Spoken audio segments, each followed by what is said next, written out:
CSK ಐಪಿಎಲ್ನ ಬಲಿಷ್ಠ ತಂಡ 5 ಬಾರಿ ಚಾಂಪಿಯನ್ ಪಟ್ಟಕ್ಕೇರಿದ ಟೀಮ್. ಆದರೆ ಕಳೆದ 2 ವರ್ಷಗಳಿಂದ ಕಳಪೆ ಫಾರ್ಮ್ಗೆ ಸಿಎಸ್ಕೆ ಹೆಸರುವಾಸಿಯಾಗಿದೆ. ಲೀಗ್ ಹಂತದಲ್ಲೇ ಸಿಎಸ್ಕೆ ಸೋಲಿನ ಬಿರುಗಾಳಿಯಲ್ಲಿ ಸಿಲುಕಿ ಪ್ಲೇ ಆಫ್ ಮೆಟ್ಟಿಲು ಹೊತ್ತಕ್ಕೂ ಪರದಾಡ್ತಾ ಇದೆ. ಈ ಸೀಸನ್ನ ಐಪಿಎಲ್ನಲ್ಲೂ ಕೂಡ ಸಿಎಸ್ಕೆ ಸತತ ಸೋಲುಗಳಿಂದ ಪ್ಲೇ ಆಫ್ನಿಂದ ಹೊರಬಿದ್ದ ಮೊದಲ ತಂಡವಾಗಿದೆ. ಆಡಿದ 10 ಪಂದ್ಯಗಳಲ್ಲಿ ಕೇವಲ 2 ಪಂದ್ಯ ಮಾತ್ರ ಗೆದ್ದಿದ್ದು, ಇನ್ನು 4 ಪಂದ್ಯಕ್ಕೆ 4 ಗೆದ್ದರೂ ಕೂಡ 16 ಅಂಕ ಆಗಲ್ಲ.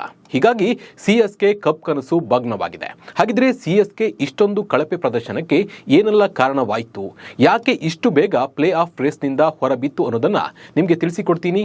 ನಾನು ನಿಮ್ಮ ಶಿವರಾಜ್ ಬಾಣಂಕಿ. ನೀವು ಸುದ್ದಿಯಾನದ ಸಬ್ಸ್ಕ್ರೈಬರ್ ಆಗೋದನ್ನು ಮರಿಬೇಡಿ. ಹಾಗೆ ಈ ವಿಡಿಯೋವನ್ನು ಕೊನೆ ತನಕ ನೋಡಿ. ಐಪಿಎಲ್ ಸೀಸನ್ 18ರಿಂದ ಚೆನ್ನೈ ಸೂಪರ್ ಕಿಂಗ್ಸ್ ತಂಡ ಹೊರಬಿದ್ದಿದೆ. ಅದು ಕೂಡ 10 ಪಂದ್ಯಗಳ ಮುಕ್ತಾಯದ ಬೆನ್ನಲ್ಲೇ ಎಂಬುದೇ ವಿಶೇಷ. ಅಂದ್ರೆ 10 ತಂಡಗಳಲ್ಲಿ ಯಾವುದೇ ತಂಡ ಪ್ಲೇ ಆಫ್ಗೆ ಪ್ರವೇಶ ಮಾಡದಿದ್ರೂ ಇತ್ತ ಸಿಎಸ್ಕೆ ತಂಡ ಪ್ಲೇ ಆಫ್ ರೇಸ್ನಿಂದ ಹೊರಬಿದ್ದಿದೆ.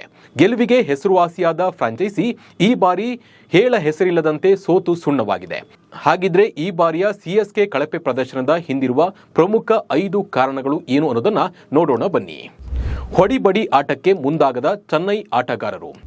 ಟಿ20ಯಲ್ಲಿ ಈಗೀಗ 250ಕ್ಕೂ ಹೆಚ್ಚು ರನ್ಗಳನ್ನು ಟೀಮ್ಗಳು ಗಳಿಸ್ತಾ ಇವೆ. SRH 280 ರನ್ಗಳ ಗಡಿ ಕೂಡ ದಾಟಿದೆ. ಆದರೆ ಸಿಎಸ್ಕೆ ಬ್ಯಾಟಿಂಗ್ ವಿಧಾನದಲ್ಲಿ ಈ ಬಾರಿ ಆಕ್ರಮಣಕಾರಿ ಹೊಡೆತಗಳು ಇರಲಿಲ್ಲ. ಪಂಜಾಬ್ ಪಂದ್ಯದವರೆಗೂ ಅವರು ಮೊದಲು ಬ್ಯಾಟಿಂಗ್ ಮಾಡಿದಾಗ ಒಮ್ಮೆಯೂ 200 ರನ್ ದಾಟಿರಲಿಲ್ಲ. ಪಂಜಾಬ್ ವಿರುದ್ಧದ ಪಂದ್ಯದಲ್ಲಿ ಮಾತ್ರ 200ಕ್ಕೂ ಹೆಚ್ಚು ರನ್ ಬಂದಿತ್ತು.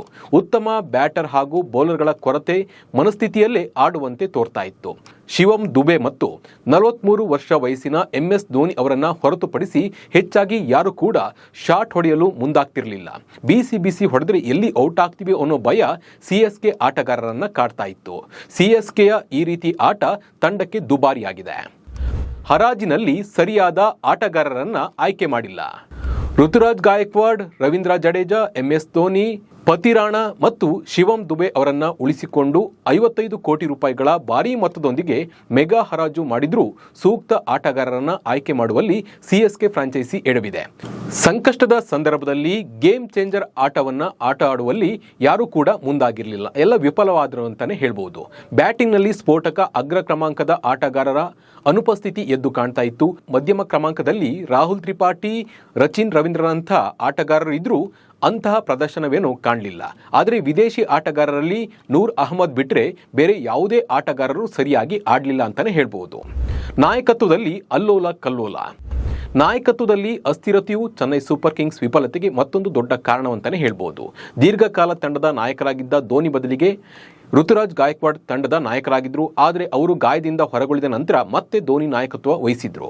ಕ್ರಿಕೆಟ್ನಲ್ಲಿ ಕೆಲವರ ಮನಸ್ಥಿತಿ ಧೋನಿಗೆ ಹೊಂದಿಕೆ ಆಗದಿದ್ರೂ ಆಧುನಿಕ ಟಿ20ಯಲ್ಲಿ ಆಕ್ರಮಣಶೀಲತೆ ಮತ್ತು ಹೊಂದಾಣಿಕೆಯ ಅಗತ್ಯವಿರುತ್ತೆ. ಈ ಬಾರಿ ನಾಯಕತ್ವದ ಬದಲಾವಣೆಯಿಂದ ತಂಡದಲ್ಲಿ ಸ್ಥಿರತೆ, ಸಮನ್ವಯತೆಯ ಕೊರತೆ ಎದ್ದು ಕಾಣ್ತಾ ಇತ್ತು.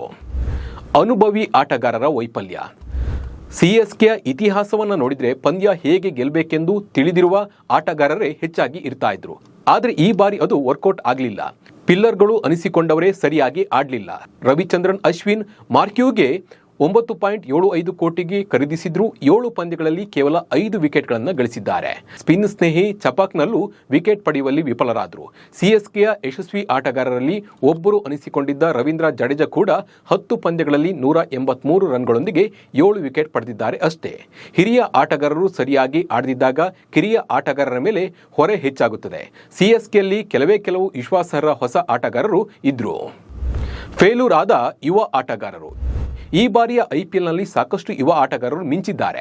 14 ವರ್ಷದ ವಯಸ್ಸಿನ ವೈಭವ್ ಸೂರ್ಯವಂಶಿ, ಪ್ರಿಯಾಂಶ್ ಆರ್ಯ ಅವರಂತಹ ಆಟಗಾರರು ಅತ್ಯುತ್ತಮ ಪ್ರದರ್ಶನವನ್ನು ತೋರಿದ್ದಾರೆ. ಆದರೆ ಸಿಎಸ್ಕೆಯಲ್ಲಿ ಅಂಥ ಆಟಗಾರರು ಇರಲಿಲ್ಲ.